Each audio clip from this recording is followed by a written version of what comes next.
3,900 కోట్ల రూపాయలు ఈరోజు ఈ ప్రభుత్వం విద్యార్థులకి ఈ 2 కార్యక్రమాల ద్వారా చెల్లించవలసినటువంటి పరిస్థితులు.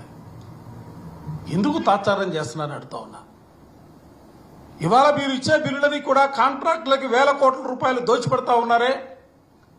కాంట్రాక్టర్ల మీద ఉన్నటువంటి శ్రద్ధ ఈ రాష్ట్రంలో చదువుకున్నటువంటి విద్యార్థుల పైన లేదా అని అడుగుతా ఉన్నా. ఏ దిశగా మీరు ఈ పరిపాలన తీసుకెళ్లాలని చెప్పిన సూటిగా అడుగుతా ఉన్నా. ఏ దిశగా తీసుకెళ్లాలని ప్రయత్నం చేస్తా ఉన్నారు? ఎవరి ప్రలోభాల్ని మీరు కాపాడటం కోసం ఆలోచన చేస్తా ఉన్నారు? దయచేసి పద్ధతి మార్చుకోమని చెప్పి ప్రభుత్వానికి సూటిగా చెప్పదలుచుకున్నాం వైఎస్ఆర్ కాంగ్రెస్ పార్టీగా. అందుకే విద్యార్థులకు చెల్లించాల్సినటువంటి ఈ బకాయిలకి సంబంధించి ఫిబ్రవరి 5వ తారీఖున విద్యార్థులతోనూ విద్యార్థుల తల్లిదండ్రులతోనూ కలిసి జిల్లా కేంద్రాలలో జిల్లా కలెక్టర్లను కలిసి ప్రభుత్వం అనుసరిస్తున్నటువంటి విధానాల్ని మార్చుకోవాలని, తప్పనిసరిగా ఈ బకాయిలను వెంటనే చెల్లించాలని కోరుతూ వైఎస్ఆర్ కాంగ్రెస్ పార్టీ అన్ని జిల్లా కేంద్రాల్లో కలెక్టర్లను కలిసి పత్రాలు ఇవ్వాలని చెప్పి గౌరవ పార్టీ అధ్యక్షులు జగన్మోహన్ రెడ్డి గారి ఆదేశం మేరకు ఈ కార్యక్రమాన్ని తీసుకోవడం జరిగింది. మీకు ఇప్పటికే చూశారు, ఇవాళ రాష్ట్రంలో రైతులకు సంబంధించి ధాన్యానికి గిట్టుబాటు ధర కల్పించడం కోసం రోడ్డుపైకి వచ్చి రైతులతో పాటు వైఎస్ఆర్ కాంగ్రెస్ పార్టీ పోరాటం చేయడం జరిగింది. దాంతోపాటుగా పెంచినటువంటి విద్యుత్ ఛార్జీలను తగ్గించాలని వినియోగదారులతో కలిసి YSR Congress party current Ford కార్యక్రమాన్ని నిర్వహించాం. రేపు 5వ తారీఖున ఫీజు పోరు కార్యక్రమాన్ని ఈ రాష్ట్రంలో అన్ని జిల్లా కేంద్రాల్లో కూడా వైఎస్ఆర్ కాంగ్రెస్ పార్టీ ఆధ్వర్యంలో చేపట్టబోతా ఉన్నాం. చేపట్టే ముందు కూడా నేను చాలా స్పష్టంగా సూటిగా చెప్పదలుచుకున్నా. మరోసారి చెప్తా ఉన్నా. పేద ప్రజల జీవితాలకు సంబంధించి పేద విద్యార్థుల జీవితాలతో మీరు సెలగాటమాడుతా ఉన్నారు. మీరు సింహం పైన స్వారీ చేయాలని ప్రయత్నం చేస్తా ఉన్నారు. ఇదే విధమైనటువంటి పోకలతో మీరు ముందుకు సాగితే వైఎస్ఆర్ కాంగ్రెస్ పార్టీ ప్రజాస్వామ్యంగా పెద్ద ఎత్తున దీనిపైన కూడా ఉద్యమించడానికి సిద్ధంగా ఉంది. ఎందుకంటే మీరు ఇప్పటి వరకు కూడా మొదలెప్పుడో ప్రభుత్వం 700 కోట్ల పైచీలకు మేము ఇస్తున్నామని చెప్పి ప్రకటన చేశారు. కానీ వాటి వరకు కూడా ₹1 కూడా ఏ ఒక్కరికి కూడా చెందినటువంటి పరిస్థితి లేదు. మేము అడిగేది ఏదైతే బకాయిలుగా ఉందో 3,900 కోట్ల రూపాయల్ని వెంటనే విడుదల చేయాలని చెప్పి మరోసారి ప్రభుత్వానికి సూటిగా చెప్తా ఉన్నాం.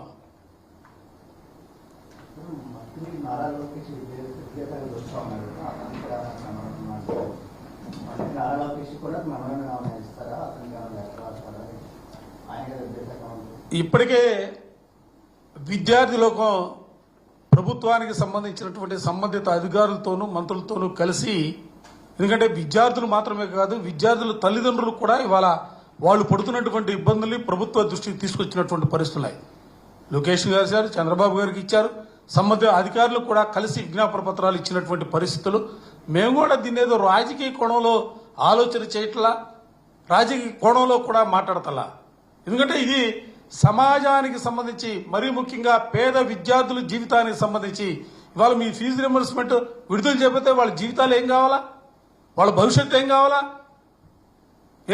ప్రభుత్వం మారినప్పుడల్లా కూడా మీ ఇష్టం వచ్చినటువంటి మీరు మీ విధమైనటువంటి పోకడలతో ముందుకు సాగుతారా? మీరు 2014 నుంచి 19 వరకు మీరు పరిపాలన చేసిన కాలంలో చివరికి వీళ్ళ బకాయిల్ని కోట్ల రూపాయల బకాయిలు పెడితే అధికారంలోకి వచ్చినటువంటి మా ప్రభుత్వం జగన్మోహన్ రెడ్డి గారి నేతృత్వంలో బకాయిలు చెల్లించలేదా? ఏమనుకుంటా ఉన్నారు? మేము ఏం చెబితే అది నడుస్తున్న భావంతో ముందుకు సాగితే ఇదేమో నియంత్ర రాజ్యం కాదు, ఇది ప్రజాస్వామ్యం. ప్రజాస్వామ్యంలో ప్రజల సమస్యలు పరిష్కరించడానికి ప్రయత్నం చేయాలా? సమాజానికి సంబంధించినటువంటి మరీ ముఖ్యంగా విద్యార్థి లోకానికి సంబంధించినటువంటి అంశాలని పరిష్కరించడానికి ప్రయత్నం చేయాలా? ఆ విధమైనటువంటి ఆలోచన చేయకుండా ముందుకు సాగితే ప్రపంచంలో ఎంతమంది నియంత్రణలు చూసాం, ఎంతమంది ప్రజా వ్యతిరేక విధానాల్ని చేపట్టి ముందుకు సాగినటువంటి వ్యక్తులు చూసాం. ఎవరైనా కూడా విద్య, ముఖ్యంగా నేను నమ్ముతా, విద్యార్థి లోకంతో పెట్టుకున్నటువంటి ఏ ఒక్కరైనా కూడా చరిత్రలో కనుమరుగవడం అనేది ఖాయంగా అనేక సాక్ష్యాలుగా చరిత్ర చెబుతున్నటువంటి పరిస్థితులు కూడా ఈ సందర్భంగా చెప్తా ఉన్నాం. మీకు సాధ్యమైంది గవర్నమెంట్ ఎందుకు చేయలేకపోతుంది అంటే మీరు చేసినప్పుడు ఏమో డిప్యూటీ చేసినప్పుడు శ్రీలంక అయిపోతుందని కూడా కామెంట్ చేసినప్పుడు ఇప్పుడు ఎందుకు చేయలేకపోతున్నారు? వాళ్ళ ఆలోచన, వాళ్ళ విధానం అంటే జగన్మోహన్ రెడ్డి గారి ఆలోచన ఏంటంటే సమాజంలో పేదరికాన్ని రూపుమాపాలనే ఆలోచన దృక్పథంతో ఆయన చేసినటువంటి ప్రతి కార్యక్రమం కూడా డైరెక్ట్ గా ఎక్కడా కూడా మధ్యవర్తులు లేకుండా, బ్రోకర్ లేకుండా బటన్ నొక్కి వాళ్ళ ఖాతాల్లో జమ చేసినటువంటి విధానం. కానీ వాళ్ళ ఈ ప్రభుత్వానికి అటువంటి ఆలోచన లేదు. పేద ప్రజల జీవితాల్లో మార్పు రావాలని కోరుకునే వ్యక్తులు అంతకంటే కూడా కాదు. వాళ్ళ ఆలోచనలు వాళ్ళకి సంబంధించినటువంటి వ్యక్తులు లాభపడాలా, వాళ్ళకి సంబంధించినటువంటి కాంట్రాక్టులకు దోచిపెట్టాలనే ఆలోచనతోనే ఈ ప్రభుత్వం ముందుకు సాగుతా ఉంది. జగన్మోహన్ రెడ్డి గారు చేయంగా మీరు ఎందుకు చేయలేరు? అటువంటి ఆలోచన మీరు ఎందుకు చేయట్లేదంటే వాళ్ళకున్నటువంటి సొంత ఎజెండాలు, వాళ్ళకున్నటువంటి పరిస్థితులు ఉన్నాయి. కానీ ఈ విద్యారంగానికి సంబంధించి మాత్రం ఇది సమాజంలో కూడా నేను ప్రజాస్వామ్యవాదుల్ని, మేధావులు కూడా నేను వారందరికీ కూడా విజ్ఞప్తి చేస్తా ఉన్నా. ప్రభుత్వ పోకళ్ళని గమనించమని కోరుతా ఉన్నా. ఈ విధమైనటువంటి పోకళ్ళతో ముందుకు సాగితే ఈ రాష్ట్రం ఏమైపోద్ది? ఈ రాష్ట్రంలో చదువుకున్నటువంటి విద్యార్థుల జీవితాలు ఏం కావాలా? ఈరోజు ప్రతి పేదవాడు కూడా చదువుకుంటున్నాడంటే ఇంజనీరింగో, డాక్టరో, ఐఐటి లాంటి కోర్సులో, పెద్ద పెద్ద కోర్సులో చదువుకున్నా అంటే రాజశేఖర రెడ్డి గారు ప్రవేశపెట్టాడు. ఆ ప్రవేశపెట్టినటువంటి పథకం ద్వారా సాధ్యమవుతా ఉంది. కాబట్టి ఆ పథకాన్ని నిర్వీర్యం చేయాలనే ప్రయత్నాలు మాత్రం దయచేసి చేయొద్దని కూడా మరోసారి విజ్ఞప్తి చేస్తా ఉన్నాం. Thank you.